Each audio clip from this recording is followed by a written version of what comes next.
Hello everyone, you're welcome to my channel Promotion for Sure. In this video, we are going to talk about Chapter 5 of International Banking Module A of Bank Financial Management, Facilities for Exporters and Importers. Now this chapter is very important and this video will give you a lot of valuable information to clear this chapter and this module. So if you like this video, you can press the like button, subscribe to our channel and share it on social media. Now, if you have clicked to watch this video, be rest assured that you have reached a channel that will give you a treasure of knowledge. That's a promise. So please subscribe and become a lifetime learner. Now, in this chapter, you are going to learn the understanding of the exchange and trade control guidelines that are applicable to the exporters and importers, as also various credit and non-credit facilities available to them.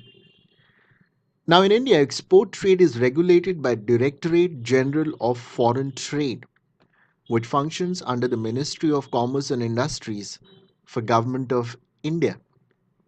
So, export trade is governed by DGFT. So, this is something which we need to understand and remember. Now, while the policies and procedures required to be followed for export trade are announced by DGFT, financing of export trade and facilities granted under FEMA regulations are governed by RBI regulation and guidelines. Similarly, important trade is also governed by DGFT, while regulations relating to imports and other payments are provided under FEMA, which is governed by RBI regulations. So, this is something which we need to be very clear about. Regulations relating to import and other payments is under FEMA and governed by RBI. Regulations related to export trade is by DGFT, which comes under Ministry of Commerce and Industry, Government of India. Now, what is import export code number, which is IECN?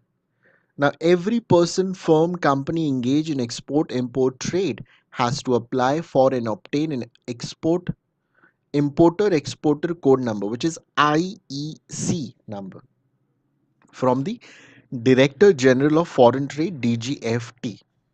Now, this registration number of the firms, companies, and international trade, it is invariably to code this number in on declaration forms.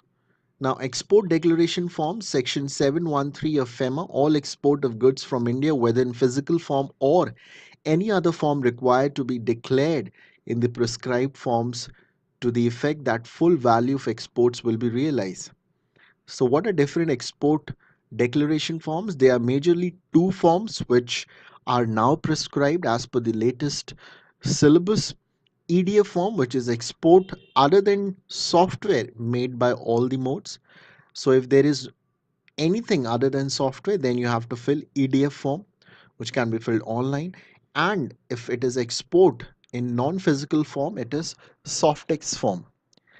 Now, the exporters are required to submit the export documents along with duplicate exchange control copy of EDF from within 21 days from the date of export or from the date of certification of the Softex form. So how many days? 21 days you need to require to submit the export documents. For realization of export bills, it is obligatory on the part of exporter that the amount of export is realized and repatriated into India. So the amount representing the full export value of goods, software, services exported shall be realized and repatriated to India within 9 months from the date of export. So this is important. How much time for submission of export documents? 21 days. And how much time for realization of export bills? 9 months from the date of export. The exporter has to send the goods. Now, the prescribed method of payment can be any form of payment which can be accepted through bank draft, currency notes, traveler checks, anything. Now, this is something which we need to remember and keep in mind because it is an important point. Now, in terms of FDI rules, the effective date of realization of an export bill is the date of credit in the bank's nostro account in case of foreign currency bill, and in case of rupee bill the effective date of realization is the date of debit in the vostro account. Okay, Foreign currency accounts, we have already spoken about these accounts. Overseas foreign currency account, a diamond dollar account, which is basically an exporters and importers dealing in rough and polished diamonds or diamond studded jewelry with a track record of at least 2 years and average export turnover of 3 crores can open diamond dollar account with and AD for transacting business in foreign exchange. An exporter can maintain up to 5 DDA accounts. The other is EEFC account, which is exchange earner foreign currency. A person resident in India may open with an AD category 1 bank in India. So it is basically uh, a current account. Now, this should be converted into rupees on or before the last date of the succeeding calendar. So this is also very important. Okay. Now let's get to export finance. Now, the Reserve Bank of India has framed specific guidelines for finance to exporters so as to allow finance at concessional rates to make exporters compete with their competitors from other country and also boost the export uh, from our country. Now, as per which the Reserve Bank of India has permitted banks to allow both packaging credit, which is packing credits, as well as post shipment advances to exporters in India in Indian rupee as well as in foreign currency. So, pre shipment finance can be of two types: packing credit, which is PCL, which is given to the exporter. So, before packing, before delivering the goods, he needs some money to pack the goods, which is called packing credit. Advance against government receivables. Now there is post shipment finance. Now post shipment means when the shipment has reached and now it has to be put into the warehouse. Now this post shipment finance is given to the importer. So I hope you understood the basic concept behind that. Now if you talk about pre-shipment finance as given above, pre-shipment finance, generally known as packing credit loan or export packaging credit, is essentially a working capital advance allowed for a specific purpose for procuring, processing, manufacturing of goods meant for export. So pre-shipment is given to exporters so that they can start manufacturing their goods. And post-shipment finance is essentially an advance against receivables which are in the form of export. So the importer has already received the goods. Now he would need post-shipment finance. Now post-shipment finance involves handling of export documents, sending the documents to the foreign bank and collecting the funds thereof. It involves handling of export, sending it to the foreign bank, buyer and collecting proceeds thereof. So this is what pre-shipment and post-shipment finance means. Now another concept is called period of finance, which is also called normal transit period. Now, it is applicable to all export bills for calculating the due date or the notional due date. The normal transit period allowed at present is 25 days for all the foreign currency export bills. The notional due date as such for demand bills will be 25 days from the date of handling, and for issuance bill it shall be issuance period of 25 days NTP. Now, there is also an example which can be given, which is, for example, for a side bill drawn in US dollar submitted to the bank on 1st July 2007, the NTP allowed will be 25 days and the notional due date will be 25 July 2007.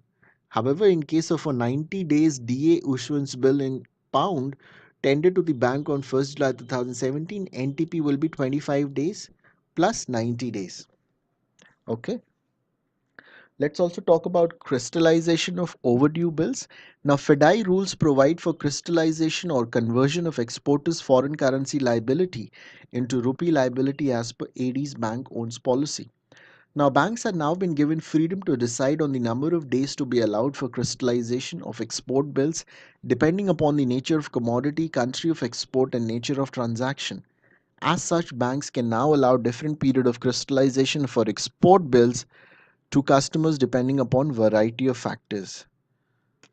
Okay, so this is also a good concept which is cleared. Now, gold card status for exporters. Now, all the exporters who have good credit worthiness can get this gold card with good track record for easy availability of export credit on best terms. The RBI, in consultation with select banks and exporters, has drawn up a gold card scheme which gives additional benefits based on the record of the performance of the exporter. So this is something which you can certainly remember. It may come as a 1 mark question and you will be able to answer this. Let's talk about factoring. Now, factoring is defined as a continuing agreement between a financial institution, which is known as a factor, and the business concern, which is the exporter, selling the goods or services to track customers on account open account basis, whereby the factor purchases the client book debts. Okay, either with or without recourse to the client, and in relation thereto controls the credit extended to the customers and administers the sales ledger. So, as given above, the purchase of book dates is central to the function of the factoring, while credit control and administration of sales ledger are other services provided by the factor. So, in factoring, factor is a bank, an exporter is the person, exporter or seller, who is the selling of goods to or services, uh, is the person who takes the factoring services. Now, the factor is the bank which purchases the client book, that is, exporter book debts. So, any debts which the exporter has, the factor, the bank will purchase with or without recourse. Now, the factor provides different services such as debt administrations. The bank will manage the sales ledger of the client. Credit protection, as professional factors, they will have the facility of credit intelligence and factor financing. While in Indian financing, it is essential activity for a factor. In certain countries, it may not be essential service, which is generally a factor will be willing to advance up to 75 to 80% of the outstanding debts. Okay, so I hope you have understood the concept of factoring. Now let's talk about forfeiting. Now, another product for financing of export receivables is forfeiting. Now, it can be defined as a mechanism for financing by discounting. This is the key word. In forfeiting, it is discounting, and in factoring, it is taking over the book debts. So, I hope you got the point clear. Now, in this, the bank will discount, for example, uh, there is an exporter who has who requires money and he has sold a product of 100 rupees. Now, the bank will say that I'll give you 85 rupees. You give me all the bills and all the documents. I'll take 100 rupees later.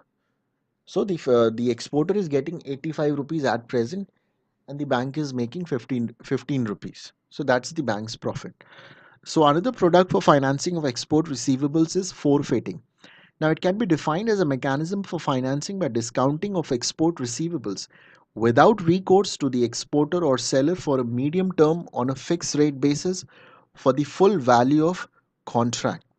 In other words, forfeiting is the purchase by the financer of medium term export claims on the buyers without recourse to the exporters. It is a source of finance and not a type of credit insurance. As such, no other cost other than financing cost are involved in the transaction. Okay, so this is also a very important concept, factoring and forfeiting. Now let's talk about supplier credit. Supplier credit is credit directly extended by the overseas supplier of goods to the importer.